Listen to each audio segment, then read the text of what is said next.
हमारे चैनल को सब्सक्राइब करें और बेल आइकन दबाएं।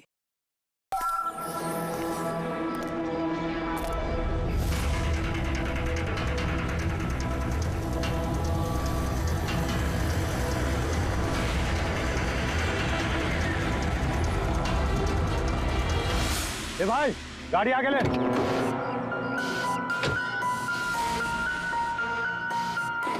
बोला ना तुझसे, गाड़ी आगे ले तो आगे ले। अरे भाई कैसे आगे लूं? गाड़ी खराब हो गई है ना। प्रॉब्लम बाद में देखना, धक्के मार के आगे लो पहले। अरे आप लोग भी मदद कीजिए। हम क्या मदद करें? तुम जल्दी। इस आदमी को मैं पहचानता हूँ सर। इसका मतलब हमारी इन्फॉर्मेशन एकदम सही है। यानी कि वो रूट नाम का कंप्यूटर हैकर इसी जगह पे होगा। और वो रूट जरूर कोई खतरनाक प्लानिंग कर रहा है सर। चाहे कुछ भी हो जाए, उसे जिंदा पकड़ना है, ये जानने के लिए कि उसका मिशन क्या है। और इस मिशन में तुम दोनों साइबर कॉप की आगे भी जरूरत लगेगी। तुम यस सर। यहाँ बाहर गेट पे खड़े रहना। ओके बाहर सर। नजर रखना। चलो।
तो कोई नहीं।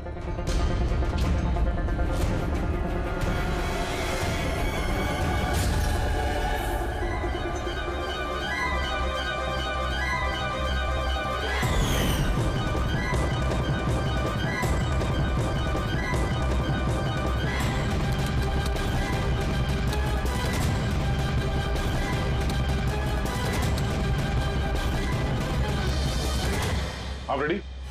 सर सब जगह देख लिया, यहाँ पे कोई नहीं है। खबर तो गलत नहीं हो सकती, यहीं कहीं होना चाहिए। चलो देखते हैं।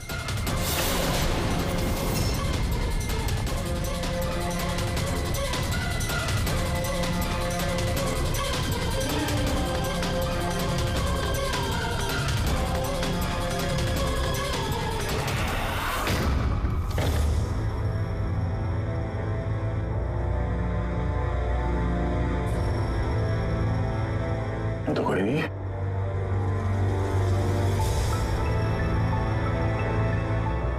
शहर अभी भी गर्म है, लगता है यहाँ पे कोई था अभी। मगर सर एन मौके पे भाग कैसे निकला? सर हम लोग तो चारों तरफ से बंगले के अंदर घुसे, किसी को बाहर भागते हुए नहीं देखा है।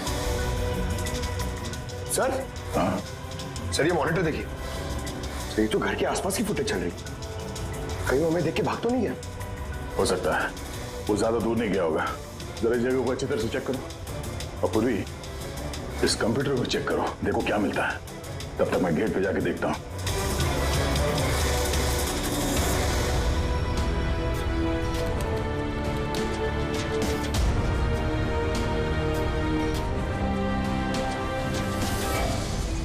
Mahesh, Mahesh, yes sir. ये रूट अंदर नहीं है, लगता भाग गया। तुम यहीं पे खड़े थे? सर मैं यहीं पे खड़ा था, मैंने किसी को नहीं भागते हुए देखा। तो ऐसा कोई नहीं किया बाहर? नहीं सर। मेन गेट से तो कोई बाहर गया नहीं, पता नहीं ये रूट कहां से चला गया। सर बाहर पीछे की तरफ एक गेट है, शायद वहीं से भाग गया होगा। सर वो कंप्यूटर पासवर्ड प्रोटेक्टेड है, ब्यूरो ले जाना पड़ेगा। सर ये रूट जरूर अपने उसी खतरनाक मिशन को पूरा करने में लगा होगा। ये रूट को किसी भी हाल में जल्द से जल्द ढूंढना होगा। एक मिनट, पूरे घर में कहीं भी ये कारपेट नहीं है और यहाँ पे कारपेट रखा हुआ है, उसके ऊपर ये स्टूल। जरा हटाओ इसे। सर यहाँ पे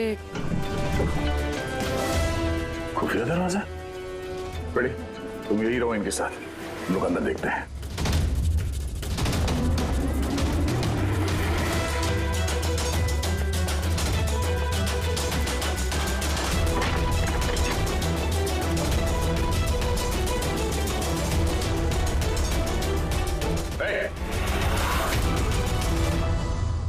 आगे मत बढ़ना। यू तो तुम रूट हो? आगे मत बढ़ना, मैं बोल रही हूँ। तुम गोली चलाओगी, मैं गोली चलाऊंगा, किसी का फायदा नहीं होगा। तुम्हारी भलाई इसी में है कि अपने आप को हमारे हवाले कर दो। गन नीचे, गन नीचे।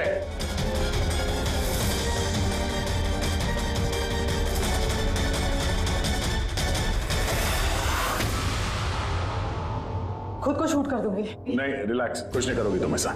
गन मुझे। मैं गन नीचे रख रहा हूं, ये देखो, ये।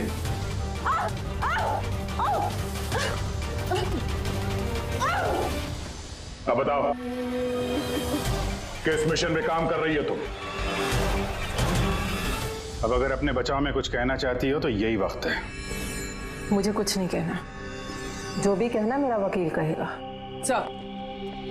सर, हमने इस रूट का कंप्यूटर सिस्टम एक्सेस कर लिया है और इंक्रिप्शन में भी सफल हो गए। कुछ पता चला? हाँ सर, इसने पिछले कुछ दिनों में इंटरनेट पे भयानक वीडियोस पोस्ट किए। डार्क वेब पर sir. Actually dark web internet की एक ऐसी काली जगह होती है सर, जहाँ पर हर मुजरिम अपने गैरकानूनी कामों को एक टेक्नोलॉजी की मदद से अंजाम देता है, जैसे हथियारों की तस्करी हो, किडनी की चोरी या फिर किसी को मारने की सुपारी। सर, ऐसा कोई भी काम नहीं है जो इस साइट पर नहीं होता है। समझ में ये बात नहीं आती, जब सब कुछ इतने खुले में होता है, सबको पता है, तो इसे रोकने के लिए हम कुछ करते क्यों नहीं? सर, ये इतना आसान नहीं है। एक्चुअली इस साइट पर जाने के लिए आपको एक कंप्यूटर सॉफ्टवेयर की जरूरत होती है, जो चुनिंदा हाई प्रोफाइल मुजरिमों के पास ही होता है। जैसे कि ये रूट। Yes sir.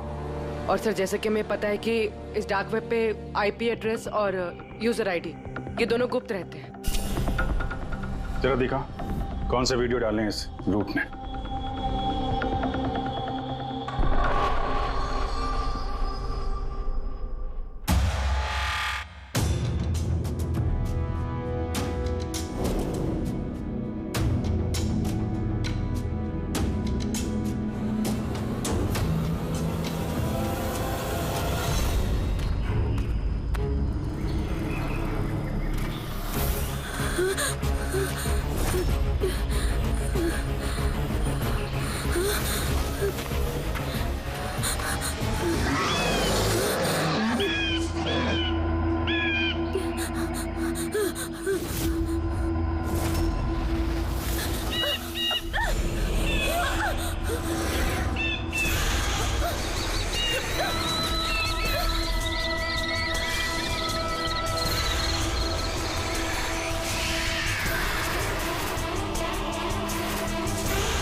अरे बाप रे, ये तो किसी डरावनी फिल्म का भयानक सीन है। ये सीन क्यों डाला डार्क वेब में?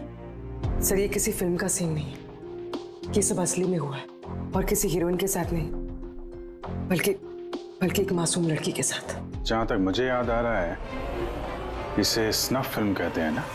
हाँ सर, बहुत बड़ी इंडस्ट्री है इन वीडियोस की। कौन है ये लड़की? मुझे नहीं पता। तुम जिम्मेदार हो इसकी मौत की? नहीं सर, मैं किसी की मौत की जिम्मेदार नहीं हूँ। मुझे तो बस पैसे दिए गए थे ये वीडियो डार्क वेब पे डालने के लिए, और मैंने बस डाल दिया। किसने दिए पैसे? मुझे नहीं पता। नहीं पता कहने से काम नहीं चलेगा। एक लड़की की जान गई है। सर मेरे यकीन कीजिए, ऑनलाइन पैसे ट्रांसफर किए गए थे मेरे अकाउंट में। किसने किए मुझे कुछ नहीं पता। पता नहीं है तो पता करो। कंप्यूटर की बहुत बड़ी महारथी हो ना, ये पता करना तुम्हारे लिए कोई मुश्किल काम नहीं है। पता करो। अभिजीत, अगर कोई इस तरह का फिल्म बना के अपलोड कर रहा है तो हमें जल्द से जल्द उस तक पहुंचना होगा जो ये मौत का खेल खेल रहा है। एक काम करते हैं, इस लड़की की फोटो सभी पुलिस स्टेशन में भेज देते हैं। एक बार पता चल जाए लड़की कौन है, सारा मामला साफ हो जाएगा।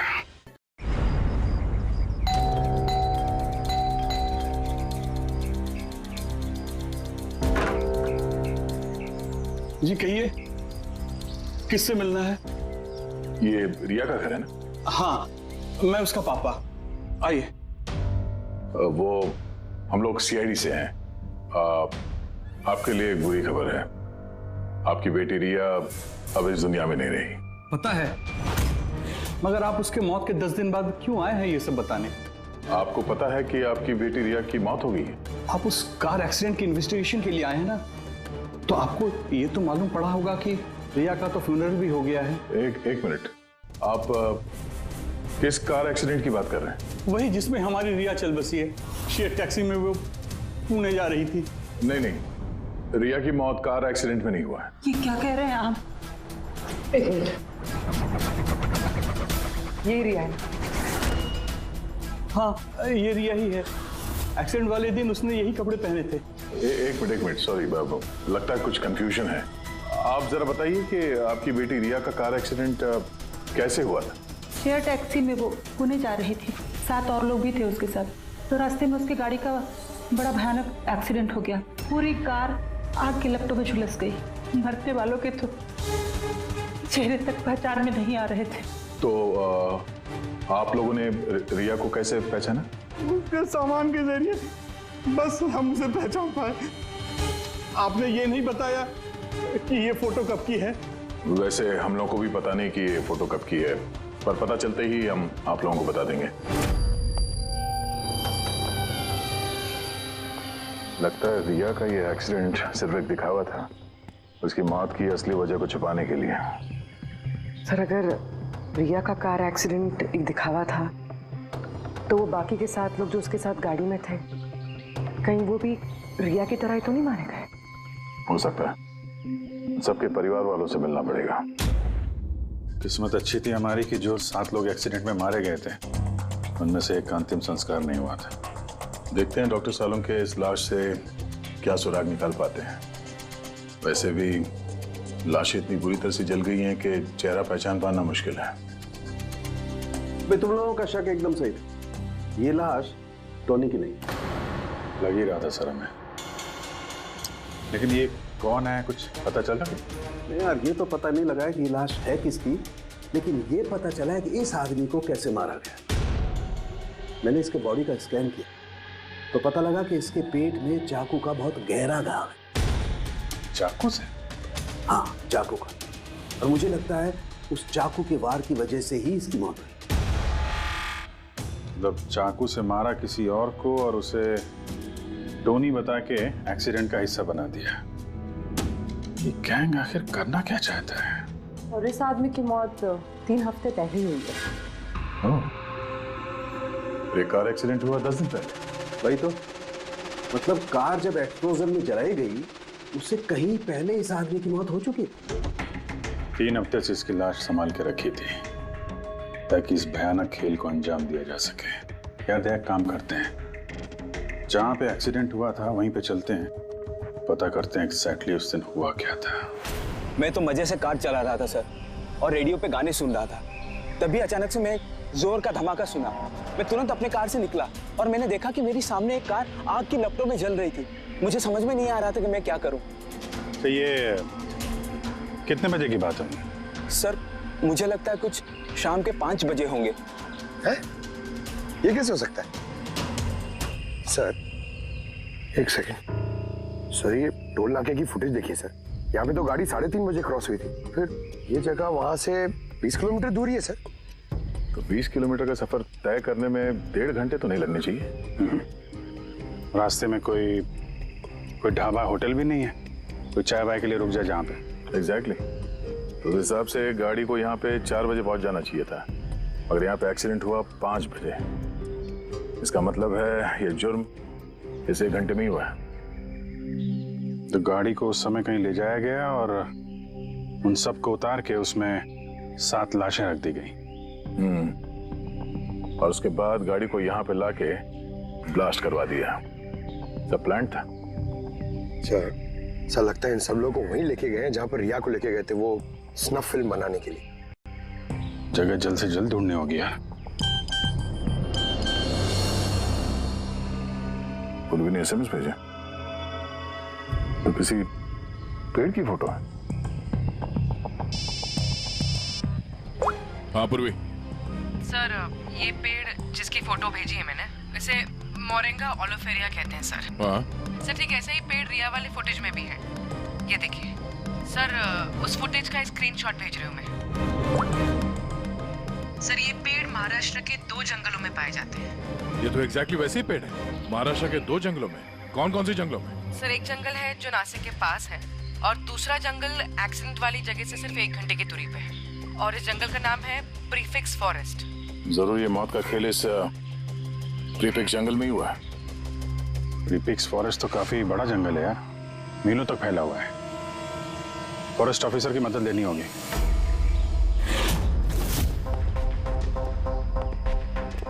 इस जंगल में ये सब हो रहा है, यकीन नहीं होता। क्या आपकी इंफॉर्मेशन पक्की है ऑफिसर? पक्की नहीं होती तो यहाँ तक आते नहीं हम लोग। आप बताइए कुछ हाल फिलहाल में ऐसी कोई घटना आप लोगों ने कुछ सुनी हो, कुछ देखी हो, जंगल के अंदर कुछ हुआ हो? बिल्कुल नहीं, और अगर ऐसा कुछ होता तो हम जरूर उस पर ध्यान देते। चलो कोई नहीं, फिर भी अपनी तसल्ली के लिए एक बार हम जंगल देखना चाहेंगे। श्योर। वैसे सर आप लोग पूरा जंगल देखना चाहेंगे? क्योंकि मीलों तक फैला हुआ है ये, इसमें काफी वक्त लग सकता है। नहीं, हम पूरा जंगल नहीं देखेंगे।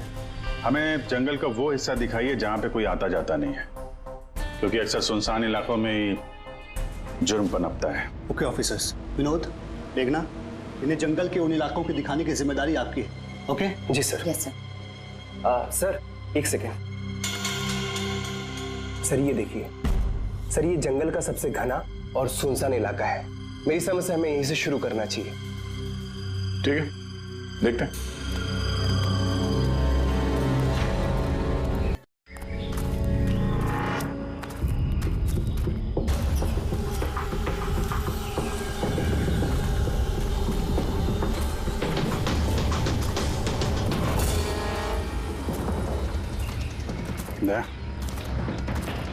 यहाँ पेड़ पे देखा?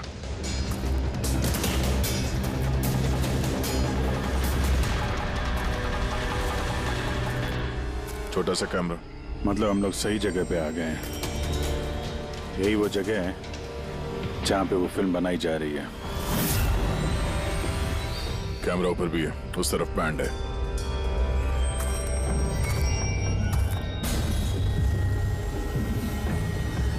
शायद इस कैमरे से कुछ पता चले उनके अड्डे के बारे में। नहीं अभिजीत, ये तो हाई एंड वायरलेस कैमरा है। इसके जरिए पता लगाना मुश्किल है कि इसमें जो स्टोर्ड फुटेज है वो कहाँ से ब्रॉडकास्ट हो रहा होगा, और इस जंगल में पता नहीं और कितने कैमरास हैं। देखते हैं, आगे शायद कोई कैमरा मिल जाए जिससे कुछ पता चले।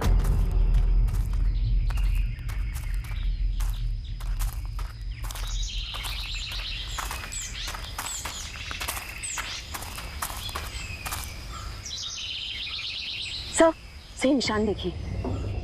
मुझे लगता है हमसे पहले यहाँ कोई आया है। हम लोग सही डायरेक्शन में जा रहे हैं।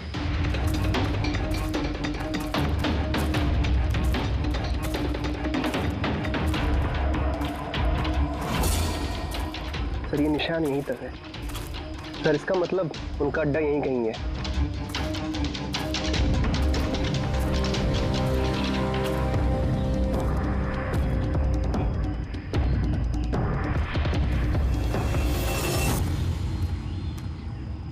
सर सर जल्दी आइए। एक मिनट सर, एक सेकंड घबराओ मत, हम लोग सीआईडी से हैं। उठो उठो। सर आप लोग सीआईडी से, मुझे बचा लीजिए सर।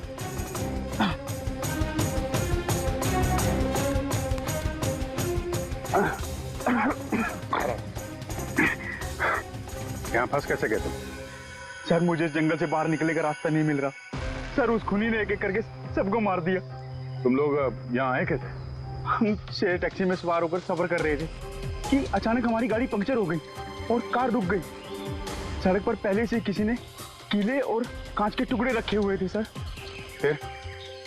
फिर इसके बाद कुछ लोग आए जिनके चेहरे नकाब से ढके हुए थे और जब तक हम कुछ कर पाते उन्होंने हमें बेहोशी के इंजेक्शन लगा दिए। और जब मुझे होश आया तो मैं इस घने जंगल में था सर। मैं ही जानता हूँ कि इस जंगल में मैं भूख प्यास से कैसे रहा हूँ। कभी लकड़ी खाई तो कभी पेड़ के पत्ते, और जब भी किसी के चिल्लाने की आवाज आती तो समझ जाता किसी की जान चली गई। यहाँ जगह जगह कैमरे लगे हुए हैं। तुम्हारी किस्मत अच्छी थी कि तुम उनके पकड़ में नहीं आए। सर पकड़ इसलिए नहीं पाए क्योंकि उन्होंने एक कैमरा मेरे कमीज के बटन में लगाया हुआ था और वो बटन मैंने तोड़कर फेंक दिया। शायद इसी वजह से वो मुझे ढूंढ नहीं पाए। तुम्हें अंदाजा है कि बाकी के लोगों में कितने लोग जिंदा हैं अभी तक? मालूम नहीं सर, पर कल रात जब मैं पेड़ पर बैठा हुआ था मुझे किसी के चीखने की आवाज आई थी। न जाने वो उनको घायल कर रहे हैं या फिर जान से मार रहे हैं सर। किस तरफ से आवाज आई थी, कौन सी दिशा से, कुछ याद है आपको? मेरे पेड़ इस तरफ, शायद उस तरफ से सर।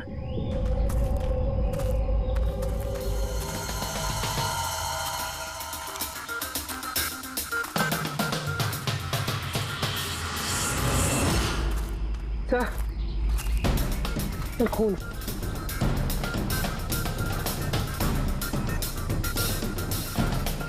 सर यहाँ पर भी। इसका मतलब उनमें से कोई घायल है। किस तरफ गया होगा? सर ये देखिए, खून के कुछ निशान इस तरफ भी जा रहे हैं। इस तरफ भी खून का निशान है और इस तरफ भी है। दोनों तरफ है, दोनों तरफ देखना पड़ेगा। पंकज, पूर्वी, तुम लोग इधर देख लो, हम लोग इधर देख लेते हैं। विनोद, तुम इनके साथ जाओ और हाँ, और आधे घंटे में अपडेट दे देना, ठीक है? आप आइए।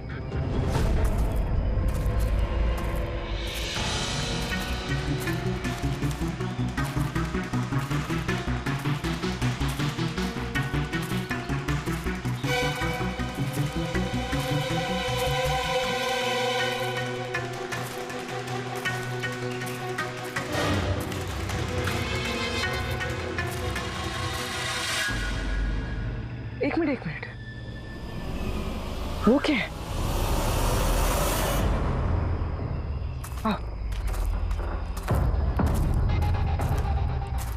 घर, शायद घायल विक्टिम ने यहीं पर पनाह ली हो। जंगल के बीच में घर, मगर नक्शे के हिसाब से तो यहाँ कोई घर नहीं था। हो सकता है ऐसे फिल्म बनाने वालों को ऐसे लोकेशंस की जरूरत पड़ती है ताकि उन्हें कोई ट्रैक ना कर सके। हो सकता है उस घर में जो घायल आदमी है वही मुजरिम हो सकता है पंकज, और ये भी हो सकता है कि आगे और भी कैमरास लगे हों। होशियार रहना।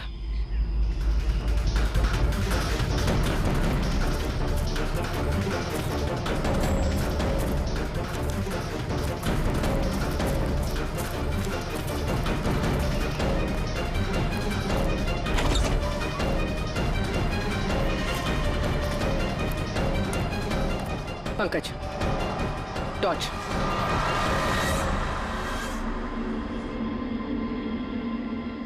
ये घर तो एकदम हिंदी फिल्मों की डरावनी पिक्चरों जैसा।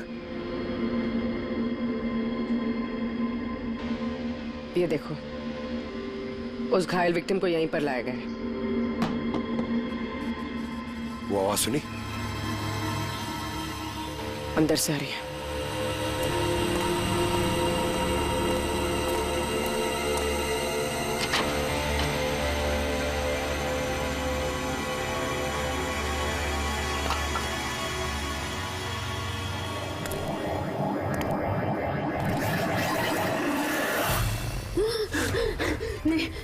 छोड़ दो मुझे जाने दो।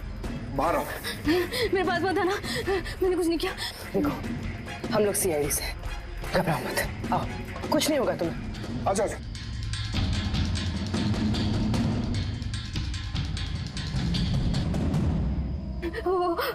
वो यहीं पे,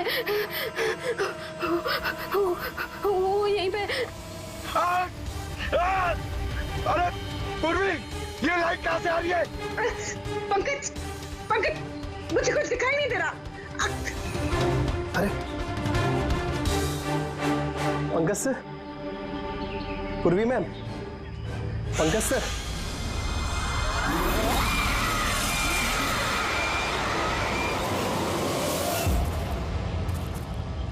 सर, खून के निशान तो यहाँ के खत्म हो गए।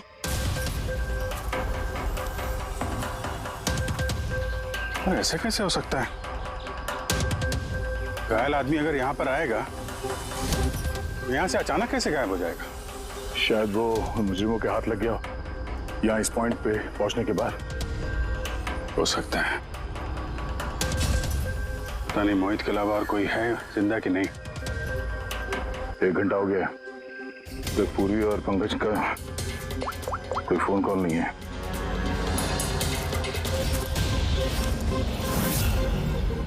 पूर्वी फोन उठा नहीं रही है। पंकज, देखता हूँ।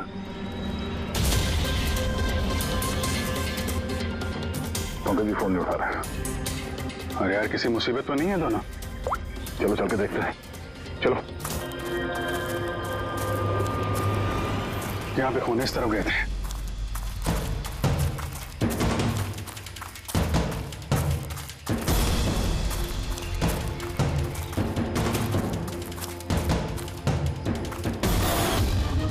घर के अंदर शायद कोई हो। अंदर जाके देखता हूँ। ठीक है, तब तक मैं यहाँ बाहर देखता हूँ।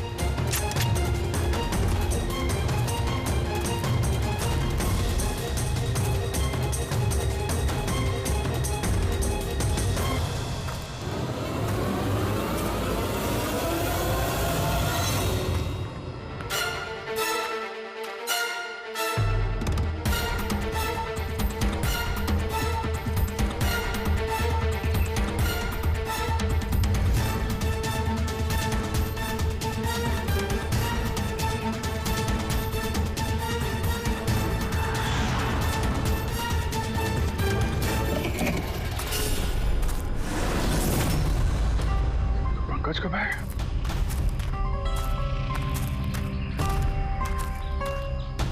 पंकज,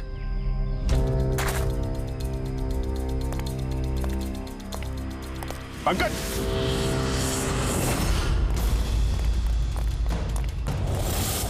पंकज, पंकज, पंकज, कैसे? उठो, उठो, सर, उठो। क्या हुआ? सर वहां पे वो घर में गए थे सर। वहां पे एक लड़की थी सर। हाँ। सर बात ही कर रहे थे सर। पता नहीं एकदम से इतनी रोशनी आई सर कि कुछ दिखने नहीं, कुछ समझ में नहीं आ रहा था। वो घर से जैसे जैसे मैं निकला बाहर, शायद यहाँ गिर गया सर। पता नहीं, कुछ समझ में नहीं आ रहा सर, एकदम चक्कर आ रहा है। और पूर्वी, विनोद, वो कहाँ है? सर वो लोग पता नहीं सर, अंदर थे, बाहर निकले पता नहीं सर। Oh no. क्या हुआ क्या तुम्हें? ये ठीक है। पूर्वी और विनोद मिले? नहीं, उस घर के अंदर तो कोई भी नहीं। ओह गॉड, उन्हें कहीं कुछ हो ना गया हो।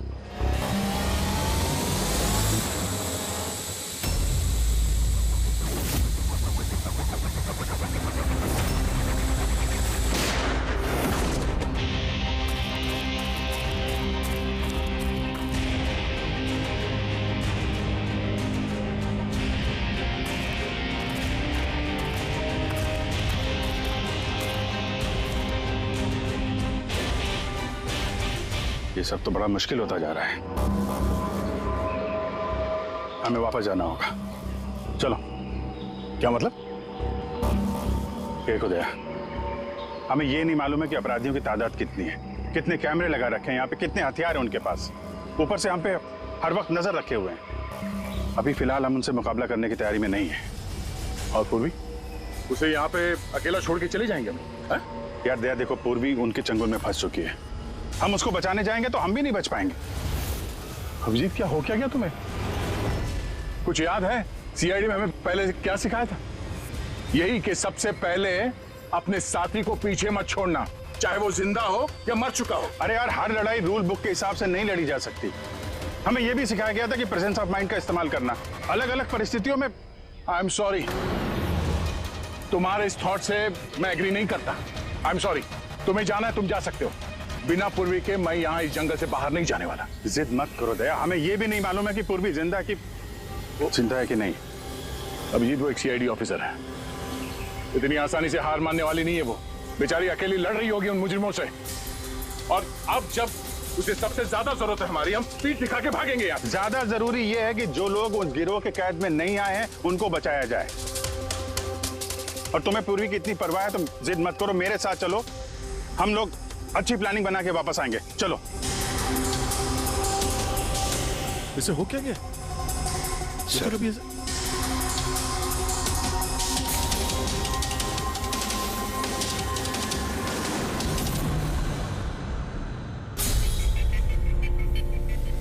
सीआईडी के इतिहास में ऐसा पहली बार हुआ होगा कि सीआईडी किसी से डरकर दुम दबाकर भाग गई।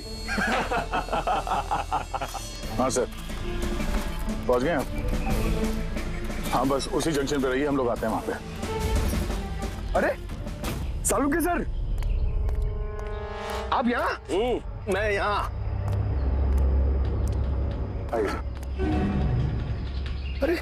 अरे तुम्हें क्या लगा हम लोग पूर्वी को ऐसे ही छोड़ देंगे जंगल में मरने के लिए? हैं? तो आपका और दया सर का झगड़ा झूठा था।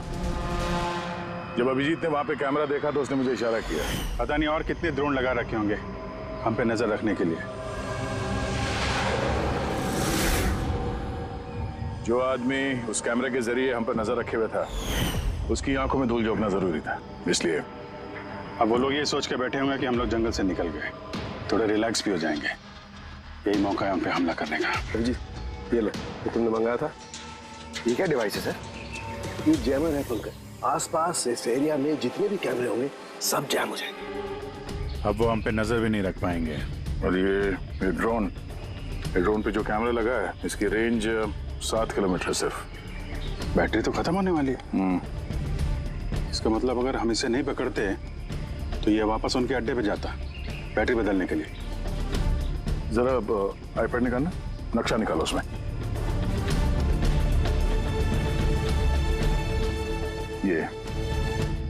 ये वो जगह है जहाँ पे हमें ये ड्रोन मिला था, और इसके पास ही वो बंगलो है। लगता है यही होगा मुजरिम का ठिकाना। तो चलते हैं, चल के आजाद कराते हैं पूर्वी और बाकी जो जिंदा बचे हुए लोग हैं उनको। चलो। नहीं सर, आप मेघना और मोहित आप लोग यहीं पे रुकिए, हम लोग देखते हैं।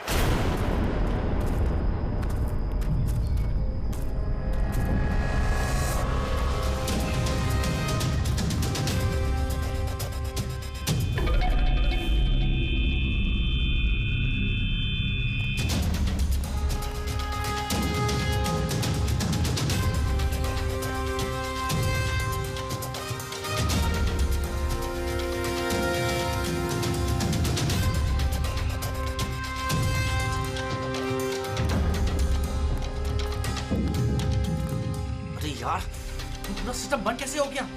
देख तक कुछ जैसे आवाज आ रही है। कैसे हो सकता है पूरा सिस्टम?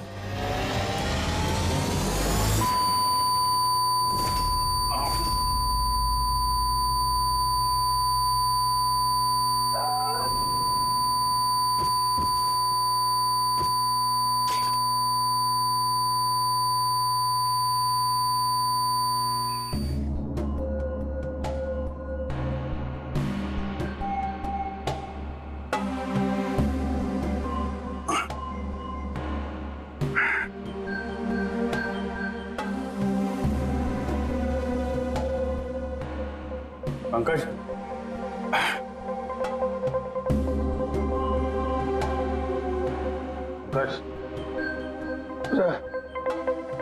हमारे स्वागत की पूरी तैयारी कर रखी थी इन लोगों ने।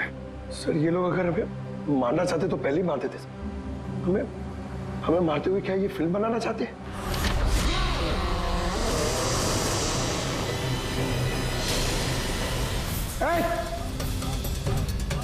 सर्च। जंप। सर्च। मैं हूं पंकज।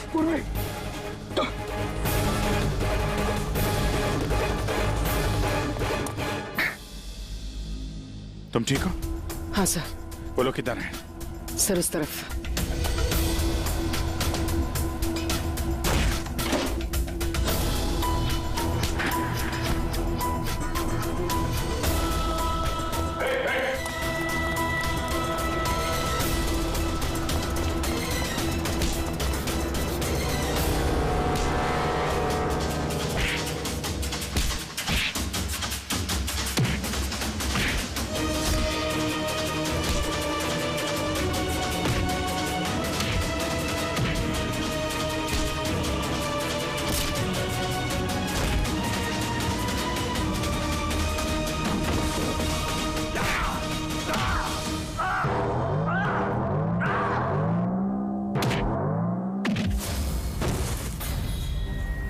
सर चल चल।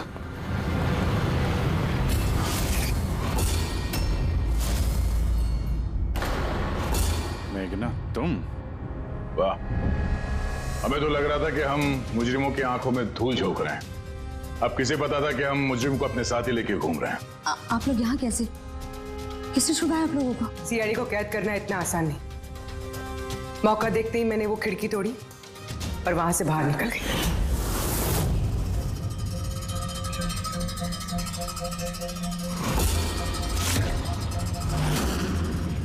और उसके बाद मैंने उन्हीं लोगों का पीछा किया जिन लोगों को तुमने भेजा था मुझे ढूंढने के लिए। और फिर मैंने उस नकाबपोश आदमी को देखा और उसका भी पीछा किया।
कुछ देर बाद जब मुझे होश आया तो मैंने देखा कि मगर इससे पहले कि मैं बाकी ऑफिसर्स तक पहुंच पाती, तुम्हारी उस सोनिक बूम वाली आवाज ने इन्हें बेहोश कर दिया था। वो तो मेरी किस्मत अच्छी थी कि मैं दूर थी और उस आवाज का मुझ पर कोई असर नहीं हुआ। और फिर मैंने सोचा कि क्यों ना उस नकाब को ही मैं अपना हथियार बना लूं। जिस बेरहमी से तुमने लोगों की जान ली है, तुम तो औरत कहलाने के लायक भी नहीं हो। अब ये बताओ तुमने ये सब किस लिए किया? ये सब मैंने पैसों के लिए किया है सर। जितने पैसे मुझे इस काम के लिए मिल रहे थे ना, उतना तो मुझे अपनी जॉब में 5 साल में भी नहीं मिलता। और वैसे भी क्या फर्क पड़ता है, रोज इतने लोग मरते हैं, अगर 2-4 और मर गए तो क्या हुआ? तुम्हें शायद मालूम नहीं है कि तुम कितनी बीमार हो। बाकी लोग कहाँ हैं जो तुम्हारे साथ में थे? मैंने किसी को कोई नुकसान नहीं पहुंचाया सर, इतनी भी बुरी नहीं हूं मैं। और वैसे भी मैंने कोई भी खून अपने हाथों से नहीं करा है। मुझे तो एक औरत ने करोड़पति बनने का ऑफर दिया था जो मैंने एक्सेप्ट कर लिया। कौन औरत? बहुत अजीब सा नाम था उसका।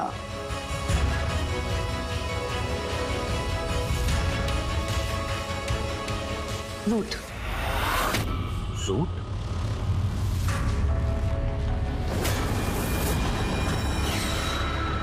तो रूट है सबके पीछे मास्टरमाइंड। अब उसने ऐसा क्यों किया उसका जवाब तो अब वही देगी। तो जहां तक तुम्हारा सवाल है, कानून तुम्हें कड़ी से कड़ी सजा देगा।